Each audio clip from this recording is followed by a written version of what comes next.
बिस्मिल्लाहिर्रहमानिर्रहीम। व्यूअर्स, बनी गाला में सफाइयाँ होनी शुरू हो गई हैं, तैयारियां होनी शुरू हो गई हैं। ये तैयारियां और सफाइयां किस सिलसिले में हो रही हैं, इस व्लॉग में आपको पता चलेगा और आपको ये भी बताएंगे कि आने वाले इलेक्शंस कब हो रहे हैं और वो क्या रंग लाने वाले हैं। साथ ही साथ आपको ये भी बताया जाएगा कि पाकिस्तान तहरीक इंसाफ के बानी जो है इमरान खान साहब, उनके बेटों ने नक्शे कदम अडॉप्ट कर लिया है और वो कौन सा नक्शे कदम है, किसका नक्शे कदम है, ये आपको पूछ के बताऊंगी अभी भट्ट साहब से।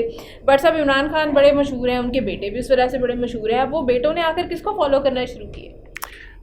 बिस्मिल्लाहिर्रहमानिर्रहीम। फ़रयाल, इमरान खान साहब आपको पता है कि इस वक्त काफ़ी केसेस भुगत रहे हैं और जेल में हैं।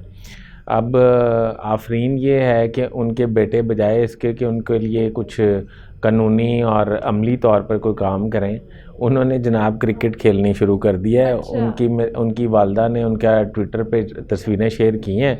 उनका ये ख्याल है कि चलें, बाप जो है उसने भी शायद क्रिकेटर बन के तो पाकिस्तान की वज़ारत उज़्मा हासिल कर ली थी, तो ये बच्चे जो हैं ये भी शायद क्रिकेटर बन जाएं और ये भी वज़ारत उज़्मा हासिल कर सकेंगे। वो क्रिकेट खेल रहे हैं, कासिम और सलमान बाप के नक्शे कदम पे चल पड़े हैं और अल्लाह ताला महफूज रखे ऐसे क्रिकेटर से जो पाकिस्तान को तबाह हाल कर देते हैं आके। बाप के लिए कुछ करने का इरादा रखते हैं वो? मेरा नहीं ख्याल कि वो अगर बाप के लिए कुछ कर रहे थे तो क्रिकेट की तस्वीरें तो ना फ़रयाल शेयर करते ना। उनको फिक्र होती कोई अपने बाप की। मुझे ये बताइएगा कि बनी गाला में इस वक्त ज़ोरों शोर से तैयारियां चल रही हैं, सफाइयां हो रही हैं, क्या वाकई इलेक्शन होने जा रहे हैं? फ़रयाल, किसी भी सूरत आपने ये बात बिल्कुल समझ लेनी है कि कोई किसी किस्म की ना डील हो रही है, ना ढील हो रही है, ना कोई मुलाकात हो रही है, ना कोई ताल्लुकात निभाए जा रहे हैं। इमरान खान साहब 2 से 3 बयान दे चुके हैं, उनकी बहन 2 से 3 बयान दे चुकी है और लोग ये बयान दे चुके हैं कि आर्मी चीफ आर्मी को न्यूट्रल हो जाना चाहिए। आर्मी न्यूट्रल इस वास्ते नहीं हो सकती कि आर्मी के पास तो उनकी करप्शन के सारे सबूत हैं।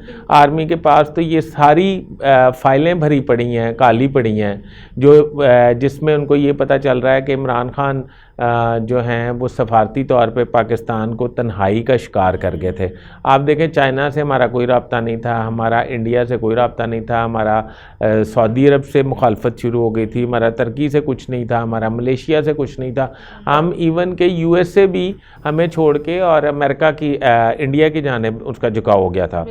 तो ये जितने यूट्यूबर्स हैं प्रो पीटीआई हैं, प्रो इमरान खान, ये अपने डॉलर कमाने के लिए पाकिस्तान में लोगों को गुमराह करते हैं। बानी पीटीआई आ रहे हैं, सफाइयाँ शुरू हो गई और आते ही वो दिसंबर में उनकी हुकूमत आ जाएगी, वो वज़ीर आज़म बन जाएंगे, वो तख्त पे बैठ जाएंगे वगैरह वगैरह। और इसमें कोई दूर दूर तक किसी किस्म की कोई हकीकत नहीं है और ना ही बनी गाला में कोई सफाई हुई है और ना ही इमरान खान वहाँ शिफ्ट हो रहे हैं। झूठा बयानियाँ बनाना, फिर उसको फैलाना और फिर उसको मनवा लेना, मतलब कि झूठ इतना बोलो कि वो सच लगने लग जाए। ये तो पाकिस्तान तहरीक इंसाफ की बहुत बड़ी खूबी है। हाँ। और अभी भी ये इसी के ऊपर चल रहे हैं, वही झूठ बेची जा रहे हैं। ये ना इनके, मैं सोशल मीडिया के लोगों को कहना चाहूँगी कि जिस दिन पकड़े गए ना, उस दिन जो है ना, उस दिन को याद करो। अब सोशल मीडिया के ऊपर भी सख्ती हो रही है, सोशल मीडिया के भी रूल्स एंड रेगुलेशन सेट हो रहे हैं। तो ये जो झूठी मूठी बातें आप लोग फैलाते रहते हैं ना आवाम को जो है वो गुमराह करने के लिए, इससे बाज रहें। इस ब्लॉग के अंदर जो आपको इन्फॉर्मेशन मिली वो बिल्कुल दुरुस्त है, इस चीज़ की श्योरिटी हम आपको दे सकते हैं। हमारे चैनल को इसी तरह से देखते रहिए, लाइक भी कीजिए, सब्सक्राइब भी कीजिए और शेयर भी कीजिए।